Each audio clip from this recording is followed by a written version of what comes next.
amores, bom dia, tudo bem? Hoje a gente vai usar o livro didático no capítulo 6, volume 2, na página 40, tá bom? Eu vou ter que virar a câmera para vocês olharem o quadro, a tia vai explicar para vocês. Tem bastante informação, então vocês precisam se concentrar para colher essas informações, tá? E vamos lá. Tem bastante exercício, bastante coisa, bastante novidade, mas vocês dão conta, tá bom?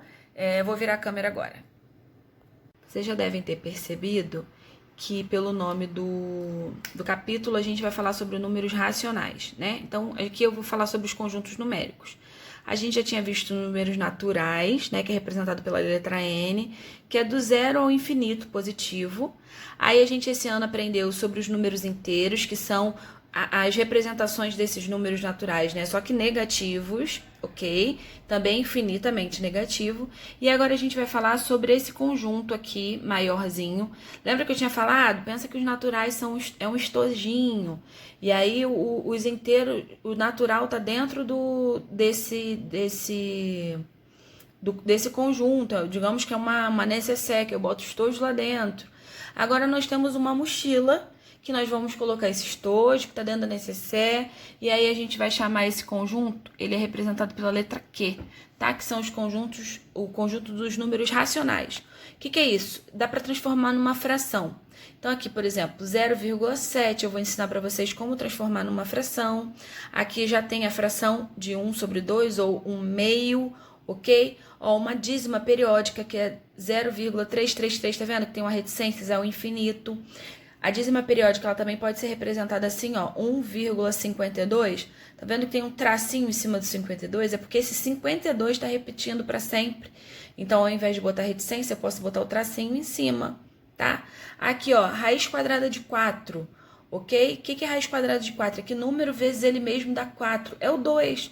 Aí vocês vão falar, tia, mas o 2 é um número inteiro ou é um número natural. É, mas ele não deixa de ser um número racional. Ok? Então, se eu falar, o número 8 é um número racional? É. Tudo que dá para transformar numa fração é um número racional. Por exemplo, o 8 é a mesma coisa do que falar 8 sobre 1, que é 8 dividido por 1.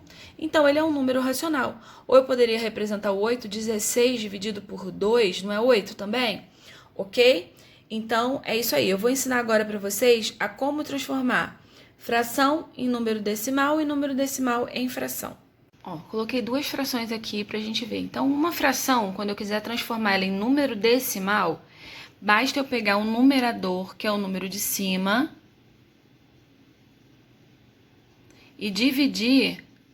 Gente, é muito difícil gravar e escrever.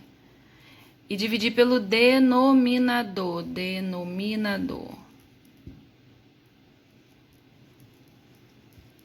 Foi. Quase não foi.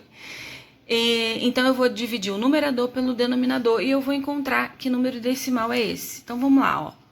2 dividido por 5. Aí vocês vão me falar, tia, mas 2 é menor do que 5. É verdade. Então, sempre que eu for dividir e o numerador for menor do que o denominador, eu vou ter que colocar aqui, ó, um zero com vírgula. E eu vou colocar um zero aqui. E aí vai virar 20 dividido por 5. 20 dividido por 5 dá quanto? Dá 4. E não vai sobrar nada. Então, quanto que é 2/5? Qual é o número decimal representado por essa fração? 0,4. Agora, vamos fazer do 6 sobre 15 avos. É a mesma coisa, eu pegar o 6, dividir por 15. Percebam que o 6 é menor do que o 15. Então, eu também vou colocar o 0, aqui e um 0 aqui do lado do 6, que vai virar 60. 60 dividido por 15 dá 4 e não sobra nada. Então, aqui, ó, deu 0,4. Agora, percebam uma coisa. As duas frações dão o mesmo resultado. Sabe por que isso? Porque essas duas frações, a gente chama elas de frações equivalentes. Percebam o seguinte, o numerador aqui era 2, aqui ele é 6. Ou seja, é a mesma coisa de eu multiplicar esse numerador aqui por 3, ó. 2 vezes 3 deu 6. Isso só é possível se embaixo acontecer a mesma coisa, olha. 5 vezes 3 também dá 15. Então, eu posso chamar essas duas frações de frações equivalentes, tá? Porque as duas equivalem ao mesmo número decimal, que é 0,4, ok? Olha, agora a gente vai transformar essa fração em um número decimal. Então, a mesma coisa, a gente vai dividir o 6 por 4, tá? Agora, percebe que o 6 é maior do que o 4. Então, dá para dividir. 6 dividido por 4 vai dar 1. 4 vezes 1 dá 4, né? Para chegar até 6 vai sobrar 2.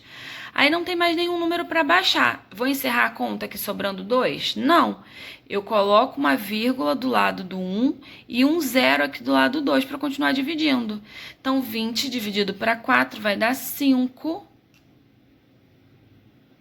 Vai dar 5 e não vai sobrar nada. Então, percebam que, então, 6 quartos é a mesma coisa do que 1,5, ok? Lembra do exemplo anterior? Eu tinha feito 2 dividido por 5, não foi isso? Tinha dado 0,4. Percebam o seguinte, sempre que o numerador, que é o número de cima, for menor do que o denominador, o resultado vai dar 0, alguma coisa, ok? Agora, quando o numerador for maior do que o denominador, o resultado vai dar um número inteiro, vírgula, alguma coisa. No nosso caso aqui foi o número 1, tá? Mas pode acontecer de ser qualquer outro número antes da vírgula. A porção do que eu tinha falado sobre fração equivalente, vamos lá, aqui eu vou usar a mesma fração que a gente estava usando, 6 quartos, tá? Então, como que eu posso dizer uma fração equivalente a 6 quartos? Percebe que tanto 6 quanto 4 são números pares, então eu posso simplificar essa fração por 2. Gente, simplificar, eu só posso simplificar se eu dividir o número de cima pelo mesmo número que eu dividi o número de baixo. Então, 6 dividido por 2 dá 3 e 4 dividido por 2 dá 2.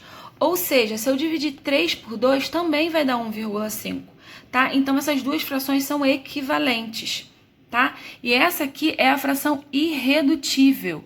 Por que que é irredutível? Porque não tem mais como simplificar. É a menor fração possível para representar o 1,5, tá bom? Irredutível. Deixa eu terminar de escrever. Agora, eu posso usar também uma fração equivalente, aumentando ela. Aqui eu não dividi por 2, aqui eu posso, sei lá, multiplicar por 3. E aí, ó, para ser equivalente, tem que ser pelo mesmo número embaixo e em cima. Então, 6 vezes 3 dá 18. 4 vezes 3 dá 12. Se eu dividir 18 por 12, também vai dar 1,5, tá bom? Eu falei sobre transformar uma fração em número decimal, agora a gente vai transformar números decimais em frações. Então, percebam o seguinte. Primeiro eu olho aqui, escondo a vírgula. Que número que eu vejo? O número 0,4. 0,4 é a mesma coisa do que 4, certo? Então, eu coloco aqui, ó, no numerador. E no denominador, eu vou colocar, de acordo com o número de casas decimais, eu vou colocar o número 1, acompanhado de 1 zero, porque tem uma casa decimal. Então, ficou 4 sobre 10, ou 4 décimos. E aí vocês vão falar, mas tia, você fez aí e não era essa fração, não foi 4 dividido por 10 que nós fizemos. Por quê? Porque essa fração é uma fração equivalente. Se a gente simplificar aqui, ó, dividir por 2, porque os dois são pares, a gente vai encontrar os 2 quintos. 4 dividido por 2, 2, 10 dividido por 2, 5, que foi a fração que a gente tinha feito agora mesmo, tá? Então, são frações equivalentes, e aí a gente simplificando encontra os 2 quintos. E aqui, ó, a gente tem o 0,25. Então, ó, eu faço a mesma coisa, eu escondo a vírgula, eu vejo 25, então eu coloco na parte de cima da minha fração, no numerador, embaixo eu vou colocar o número 1 acompanhado da quantidade de zeros que tiver de casas decimais. Então, ó, 1, 2 casas decimais, então eu boto 1, 2 zeros, ok? Da mesma forma que dá pra gente simplificar. Não dá por 2 porque o 25 não é par, mas dá por 5, ó, porque termina com 0 e com 5, então dá pra dividir por 5. 25 dividido por 5 dá 5. 100 dividido para 5 vai dar 20. Continua dando para simplificar por 5, certo? Ó, 5 dividido para 5 dá 1. 20 dividido para 5 dá 4. Então, essa aqui é a fração irredutível. Mas, ó, todas elas representam o mesmo número decimal, ok? Isso são decimais exatos. Eu vou falar agora para vocês sobre decimais que não são exatos, tá? Que a gente vai falar sobre dízimas periódicas. Então, olha só esse exemplo. Lembra que lá no início eu coloquei esse númerozinho lá dentro do conjunto dos números racionais? 0,333 e ele vai se repetir infinitamente. Como que eu transformo ele para uma fração? Nas dízimas periódicas, a gente não usa o denominador 10 ou 100, né? Os decimais, que são os múltiplos de 10. A gente vai usar sempre o 9, tá? Então, aqui a gente faz a mesma coisa, ó. Apaguei, tirei a vírgula, eu tenho 03333. Mas como o 3 está se repetindo, só vou colocar ele uma vez aqui em cima, ok? E aí, ó, quantos números eu tenho se repetindo? Apenas um, eu só tenho o número 3. Apesar dele estar aparecendo aqui 3 vezes, na verdade ele aparece infinitamente. E é só o 3. Eu vou dar outro exemplo para vocês verem aqui como que ele só está aparecendo uma vez. Então, por isso eu boto um 9 só. E aqui, ó, percebam que essa fração a gente tem como simplificar por 3, porque os dois são múltiplos de 3. Então, 3 dividido por 3 dá 1, e 9 dividido por 3 dá 3. Então, 1/3 é o que corresponde a 0,3333, tá bom? Agora, por exemplo, eu também tinha colocado assim, ó, 0,52, lá naquele nosso conjunto no início da nossa aula. Então, ó, eu apagando a vírgula, quem aparece? O 52. Então, eu coloco o 52 em cima. Ok? Agora, quais são esses números que estão se repetindo? O 5 e o 2. São dois números diferentes, gente. Então, ó, eu vou colocar um 9 para cada um desses números diferentes, tá? Então, a fração que representa esse número, essa dízima periódica é 52 sobre 99, ou 52 99 avos. Ok? É assim que a gente fala a fração. Aqui nesse caso a gente não tem como simplificar, porque 99 só dá para dividir por 3, por 11, tá? E o 52 não dá nem por 3 e nem por 11.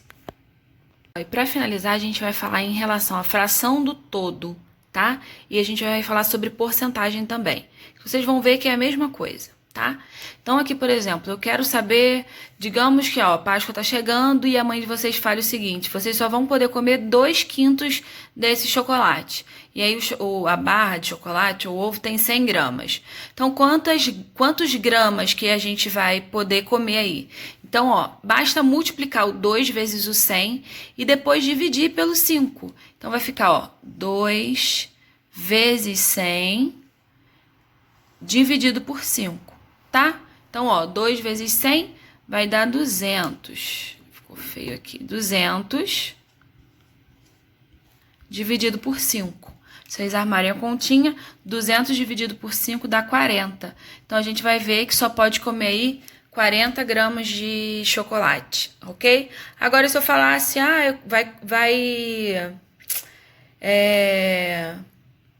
sei lá, digamos que a mesada de vocês aí fosse R$220, olha que coisa boa. E aí agora, com essa crise toda de coronavírus, os pais de vocês falem, olha, agora a gente só vai poder dar 30% do que a gente dava antes. E aí, qual é esse valor? Quantos reais vai ser? Então, basta, ó, 30%, olha como que o nome a gente já fala, 30% significa 30 dividido por 100. Então, a gente vai ter que multiplicar esses 220 pelos 30%, tá? Então, ó, vai multiplicar 30 vezes 220 e dividir por 100, tá bom? Então, ó, deixa eu ver se vai caber aqui. 30 vezes 220 vai dar 6.600, ok? Dividido por 100, olha só, um zero de baixo corta com um zero de cima. Um zero de baixo com um zero de cima. 66 dividido por 1. Então, a mesada de vocês durante o coronavírus vai ser de R$66. Ok? Para ficar em casa tá ótimo, né?